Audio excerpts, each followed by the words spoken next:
हमारी आज की कहानी का शीर्षक है धोखा। सांवरी जैसा नाम वैसा रंग। सांवरी एक मिडिल क्लास फैमिली में पली बड़ी हुई अपने माँ बाप की इकलौती बेटी थी। घर में चाहे पैसों की कितनी भी कमी हो, लेकिन सांवरी के माँ पापा उसकी हर मांग को पूरा करते थे। सांवरी दिल की बहुत ही अच्छी और संस्कारी लड़की थी। सांवरी के दिल में सबके लिए बहुत प्यार था। बस वह और उसके माँ पापा एक ही बात से परेशान थे, वह था उसका श्याम रंग, जिसकी वजह से कभी कभी वह खुद भी अपने आप को आईने में देखना पसंद नहीं करती थी। सांवरी के कॉलेज का आखिरी साल चल रहा था। सांवरी के रंग की वजह से कॉलेज में भी उसके कुछ ज्यादा खास दोस्त नहीं थे। उसके जैसे ही 2-3 सहेलियां थी उसकी, लेकिन पढ़ाई में वह बहुत अच्छी थी। बचपन से पढ़ाई में हर साल उसका पहला नंबर ही आता था। कभी कभी तो आते जाते लड़के भी उसके श्याम रंग का मजाक उड़ाया करते, मगर उसको जैसे अब इन सब बातों की आदत सी हो गई थी, इसलिए उसने अब इन सब बातों पे गौर करना बंद कर दिया था और ज्यादातर वह अपना ध्यान पढ़ाई में ही लगाती थी। मगर उसके माँ पापा उसकी शादी को लेकर परेशान रहते थे कि ऐसी श्याम रंग की हमारी सांवरी को कैसा लड़का मिलेगा और कौन उसे पसंद करेगा। उस तरफ सांवरी भी कभी कभी ऐसे ख्यालों में खो जाती कि कोई लड़का उसे पसंद करेगा भी या नहीं। वह भी कभी किसी के मुंह से अपनी खूबसूरती की तारीफ सुनना चाहती थी, मगर वह जान चुकी थी कि इस जन्म में तो यह मुमकिन ही नहीं। इसलिए वह अपने सपनों और ख्यालों को अपने अंदर ही दबा के रखती और पढ़ाई पे ध्यान देने की कोशिश करती रहती, ताकि वह अपने माँ पापा पे कभी बोझ बन के न रह जाए। सांवरी के ही कॉलेज का एक लड़का जो उसकी क्लास में ही पढ़ता था, वह सांवरी को कुछ दिनों से जैसे छुप छुप के देखा करता था। सांवरी ने भी इस बात पे गौर किया था। उस लड़के का नाम श्याम था और वह भी दिखने में ठीक ठाक ही था। पहले तो श्याम ने धीरे धीरे सांवरी से बात करनी शुरू की। कभी श्याम सांवरी से बुक्स मांगता तो कभी जरूरी नोट्स मांगता। कभी दोनों कॉलेज कैंटीन में कॉफी पीते। कभी कभी श्याम और सांवरी कॉलेज में क्लास बंक करके गार्डन जाते तो कभी सिनेमा भी जाने लगे। श्याम बात बात पे अब सांवरी की तारीफ करने लगा। सांवरी श्याम की मीठी मीठी बातों में आने लगी, जो वह अपने बारे में कभी सुनना चाहती थी। इसलिए धीरे धीरे अब श्याम उसे पसंद आने लगा।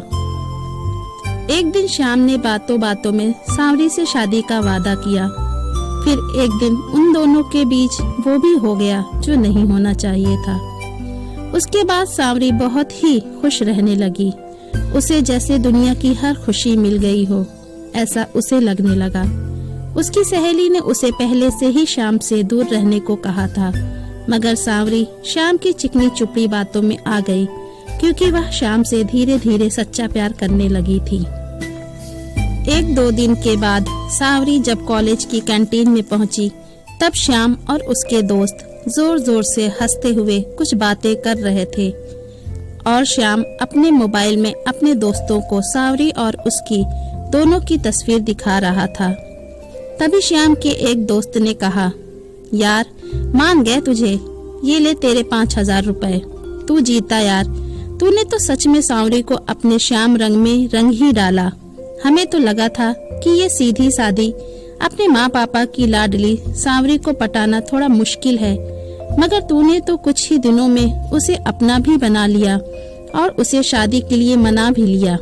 वाह दोस्त, मान गए तुझे। कैंटीन में पीछे खड़ी सांवरी और उसकी सहेली ने ये सब बातें सुन ली।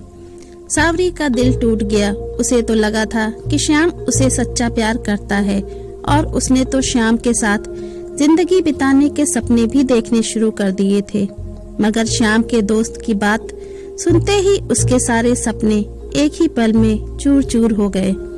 उस तरफ श्याम खुश होते हुए अपने दोस्त से जीते हुए 5000 रुपए गिन रहा था और सांवरी का दिल श्याम के दिए धोखे से टूट गया था और उसके साथ बिताए एक एक पल सांवरी की आंखों के आगे आ रहे थे। मगर सांवरी चुप बैठने वालों में से नहीं थी।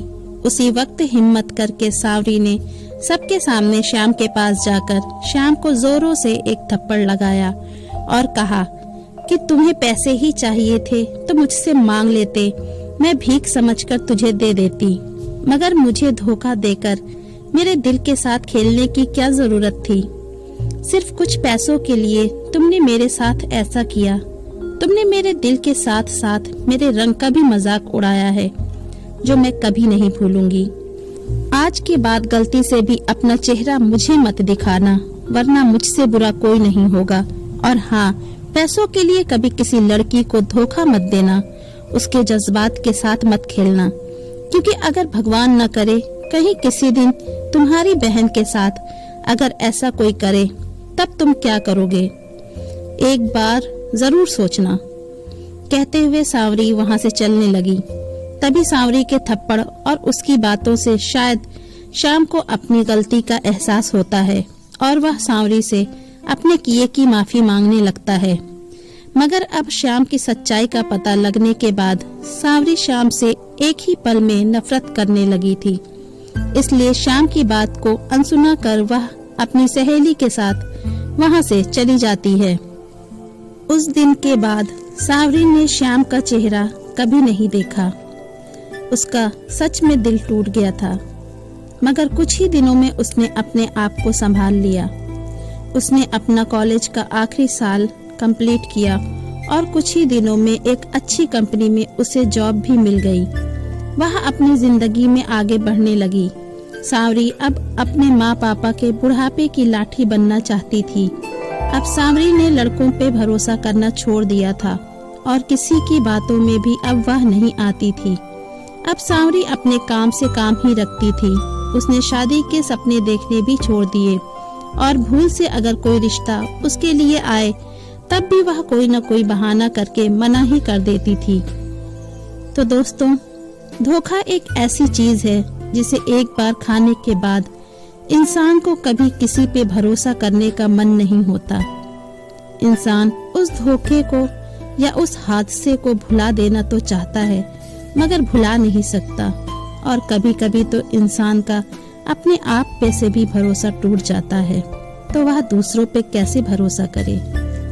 अगर हमारी आज की ये कहानी आपको पसंद आई हो तो प्लीज मेरे चैनल को लाइक, सब्सक्राइब और कमेंट करके हमें जरूर बताइए। धन्यवाद।